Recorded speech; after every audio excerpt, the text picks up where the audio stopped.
Hey y'all, it's your Missniecytv and I'm here to do a review for Sistas Season 7, Episode 22. The episode picks up where left off with Rich storming in the room like he's Superman trying to save the day. Sabrina looks at Rich and says, "What are you doing here?" And Danni is like, "Oh, that's a good question because it's not his chance anymore, he lost."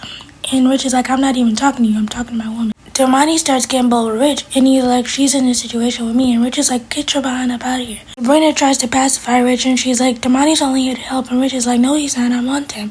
Damani's like, "You don't know nothing." Sabrina does what she does best and apologizes to Damani in front of Rich, and then she apologizes to the doctor, and the doctor's like, "We have a procedure to conduct." And Rich is like, "I can't let you go through with this." And Sabrina's like, "I don't know what's going on here, but you're the one that told me that you didn't want kids." Rich is like, "I'm ready now." And Sabrina's like, "You're ready?" Sabrina's like, "Well, if you do this, you can't take your sperm back, so you better be sure." Rich says, "I'm sure," and he proceeds to take off his pants, and the doctor's like, No, it doesn't work like that.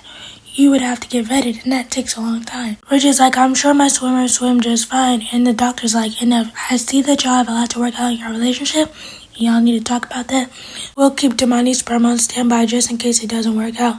So Damani leaves, and it's just Sabrina and Rich talking. Sabrina's like, "I'll meet you at my house. We have a lot to discuss. I gotta get dressed and apologize to Damani." And Rich is like, "You ain't gotta apologize to him for nothing." Then Sabrina has the audacity to open her mouth and says, "Damani, shut up for me. How could you hate on me?" Over at the law firm, Hayden is having a meeting with Marie, and she comes in and she's like, "So do I get to keep my empire and my money?" And it's like, "We're working on it, but as far as your husband cheating with his assistant, we have to go another route." Maria's like, "So y'all ain't got no evidence?" Hayden's like, "We're working on it." Maria's like, "Well, I came to this law firm because y'all had such a good reputation, but apparently y'all can't handle business." That's when Andy walks in, and Hayden's like, "Oh, it's so nice of you to join us." And that's when Andy gets down to business.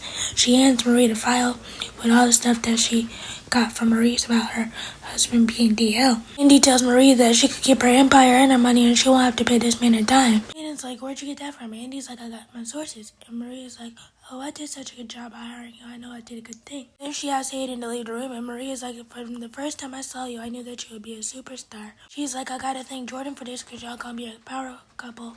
And Andy looks at her like, not really. So Marie notices and she's like, "What's wrong? You're just like me. We're black, strong, independent, successful women. The only thing that can get us down is a man." And Andy's like, "I'd be so unprofessional if I told you what was going on with me." Maria's like, "Well, you just helped me." And Andy's like, "That's different." Maria's like, "Well, you just tell me." Andy starts telling her that life is getting hard, but Gary is forcing her to marry him and the whole spiel about that. Maria's like, "Is that bad?" Andy's like, "It's that bad to the point that I can't say no." But Maria's like, "Well, let me handle this and talk to the partners and I'll see what I can do." Over in Hayden's office, he's in there looking at some files and Marie walks in and he's like, "Marie, how can I help you?" Maria's like, "Well, I thought you would be interested in the victory afternoon snack." Hayden's like, "Well, what was that earlier? Your whole girl power thing." Maria's like, "That was just business and I thought you would know that. I thought you would know better than to mix business with pleasure." Hayden's like, "I've been holding it down. You didn't have to do me like that. I've been busting my behind for you." And Maria's like, "No, you've been busting your behind for that check that I provide." Maria's like, "Andy delivered and you did." Hayden's like, "Well, I've been delivering some because you come in here afternoon asking for back shots." So Maria's like, "Begging? Nobody was begging. I consider you charity work. You were just available and ready." So Hayden's like, "I wonder how the blogs will feel about you doing your charity work. I wonder how they will feel about one of your lawyers actually giving you back shots." Maria's like, "Oh, trust, that's not a game you want to play with me. I'm a grown-bound woman and I'll tell him myself before you could ever tell me.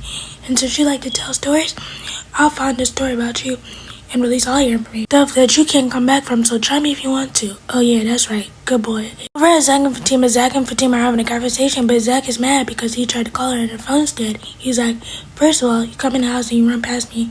Don't even say nothing." Fatima's like, "Don't talk to me like that, but I went to go see Gary." Zach is like, "Gary? The same one that showed up to my baby shower disrespecting me, you, and my baby mama? The one that claims to be Andy's fiance?" Zach is like, "What'd you go see him for?"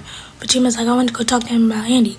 Fatima, "Why are you even going to talk to them?" Fatima's like, "Yeah, I went to go talk to him and things got physical." Zach is like, "Physical how?" Fatima's like, "Well, I went to go talk to him and he put his security guard pushed me." And I'm like, "Fatima, you didn't even tell the man how you grabbed Gary first." Zach is like, "Oh yeah, he's dead now." Fatima's like, "No, don't do that. You got a lot more to lose. You gotta think about Michael and the twins." And I'm like, "Fatima, he's only responsible for one twin. I don't know why I'll try to make him responsible for two."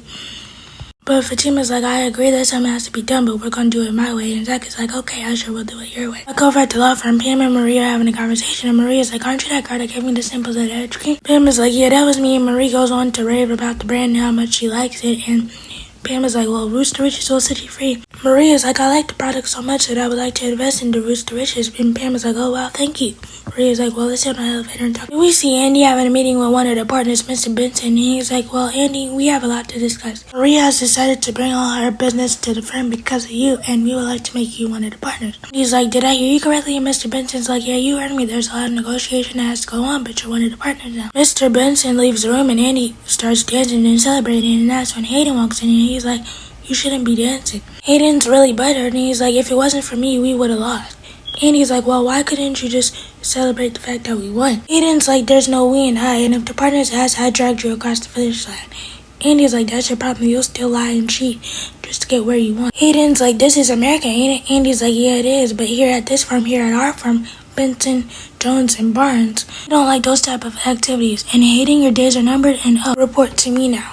Over at Sabrina's house, Rich and Sabrina finally have the conversation that they need to have. Rich basically tells her that seeing her have kids with Damani would break him, and he didn't want that, and he doesn't want to lose. Sabrina's like, I don't want you doing this because you're scared to lose me. Rich is like, I'm not doing this because I'm scared to lose you. I'm really ready to do this, and I'm ready to support you, not only as your boyfriend, but as the father of your kids. Sabrina's like, are you sure? Because I love you, but I love the idea of being a mother more. Rich is like, I'm more than sure. He was like, I think I was just didn't want kids because I didn't find the right person to have kids with, and now that I found you, I want to have kids with you and have a whole life with you. Rich is like, I want you more than not having kids. So over at Hayden's, he comes in the house looking all sad because he had a bad day at work, and he's like, I can't even get a kiss. Tamara's like, the last time I did that, you said I was doing too much. So Hayden's like, the least you could do is clean the house, and Tamara's like, I don't see no ring on my finger. Hayden's like, well, I'm out here busting my behind, and you just sitting in your lap of luxury paying no ring. Hayden's like, the least you could do is tidy up. Tamara's like, well, tell that great purebred lady that you need a housemate. Hayden's like, I should have just let you keep selling cat for Fatima, and Tamara's like, hey, you should have, but you won't because I'm the best thing that ever happened to you. Tamara's like, I don't care how much money that Hobie got.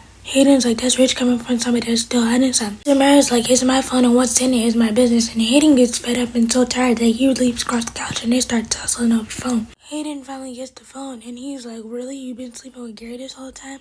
Tamara's like, it was only one time. Hayden's like, don't lie to me. Hayden was like, don't lie because you know I'm gonna ask him. That's when Tamara says it was more than once and it was just sex and I did it because I needed money. And Hayden was like, don't say that you did it for me. I love you and I trust you and I took you back and you did this to me. But he came on to me and even if you ask Gary, he's gonna lie because he's a liar. Tamara's like, did you hear all that stuff that he was talking about you? Hayden was like, I couldn't hear it over you moaning. Tamara's like, you know what? F you, Hayden. You're just a weak bee like Gary said you are.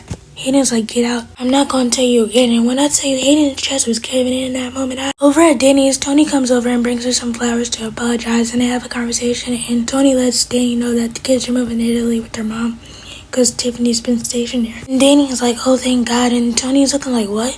Danny's like, no, I would choose Italy too. Tony's like, you know I could take you to Italy, right? And I never meant to make you feel that you and Tiffany were in competition with each other.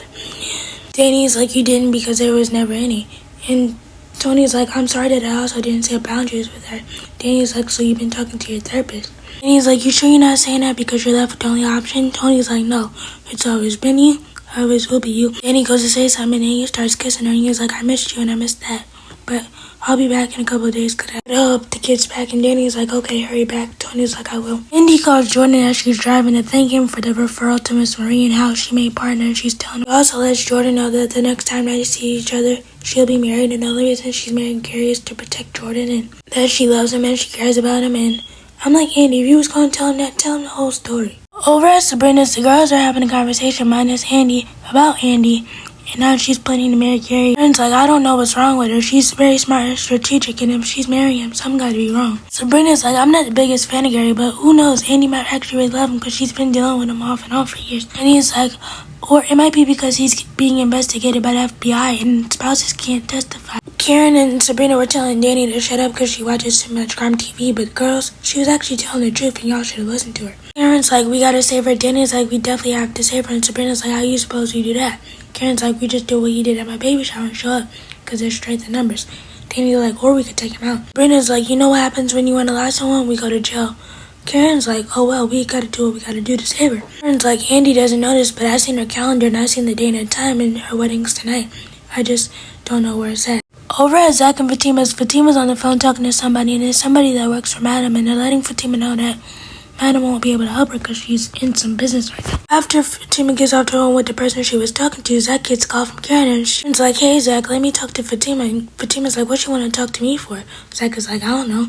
Karen's like, hey Fatima, I know that Andy's wedding is tonight, I just don't know where it's at. Karen's like, I was hoping you would tell us. Fatima was like, as much as I was love to, she's helping on doing this and she told me not to tell y'all. Karen's like, oh well, forget all that, that's the risk we're willing to take. And then Fatima's like, oh okay, I'll tell y'all, I'll send y'all the address.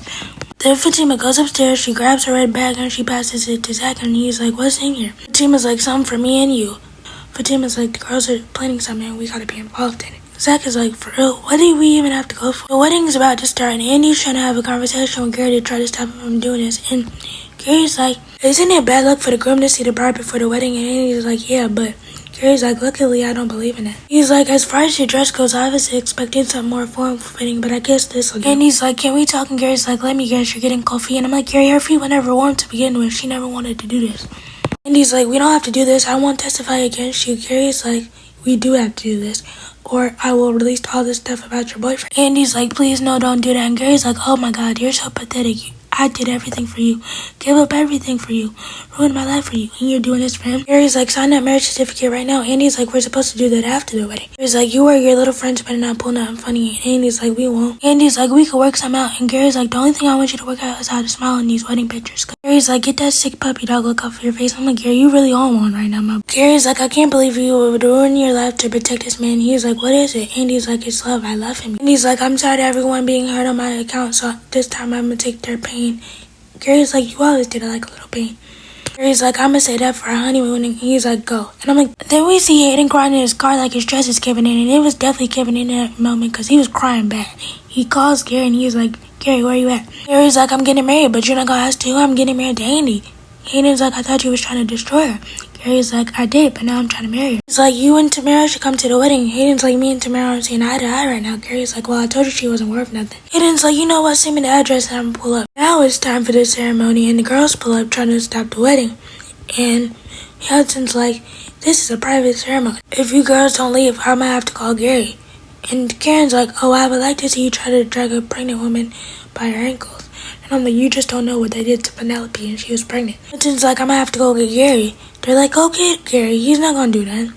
So Hudson walks off and he goes to get Gary, but he never comes back. So the girls are just standing there trying to talk some sense into Andy, and they're like, Andy, you can't be this dumb. Andy's like, I'm not. I really love Gary and he's in my life now, and if you can't accept that, then you just don't know me. Sabrina's like, you're lying, and we know when you're lying, and Andy, you're lying. And that's when Jordan shows up, and he's like, let me talk. The girls leave, and Jordan's like, I got your message. Andy's like, so how'd you know I was here? Jordan's like, I follow Gary's henchman. Andy's like, no, I gotta do this. Jordan's like, well, do you love me? Andy's like, of course I love you with all my heart. Jordan's like, well, you said you was trying to protect me. What does that mean? Andy's like, I can't tell you because if I do, that'll ruin everything. And Jordan's like, does it look like I'm being protected right now? And are you in danger? Jordan's like, well, does it have to do with my sister? Andy's like, everything has to do with your sister because if you didn't meet me, none of this would happen. Jordan was like, do you love him? And Andy's like, no, that's when Jordan kisses her. And I'm like, oh, Lord. Jordan's like, I made a promise that I would fight for us, and that's what I want to do. Andy's like, I know this is hard for you, but I need you to go live your life and be the man that I know you could be. Jordan's like, I'm gonna need you to stop talking to me in riddles. And Andy's like, I'm not talking to you in riddles. I do love you with all my heart, but I need you to go be the best politician I know you can be and go win the election. Jordan's like, forget all of that. We can run away and start our lives over. Andy's like, I can't do that because your life is here. Just go. And then Jordan walks away, and some time passes, and it's time for the actual ceremony. And Andy and Hudson are waiting on Gary at the altar, and Andy's like, where's Gary? And Hudson's like, I don't know, but I'll call him. Andy's like, no, I got it. So she walks away, and this montage starts playing. So as she's walking to the room, she gets to the room, she opens the door, she's still cussing Gary out, but she can't see him.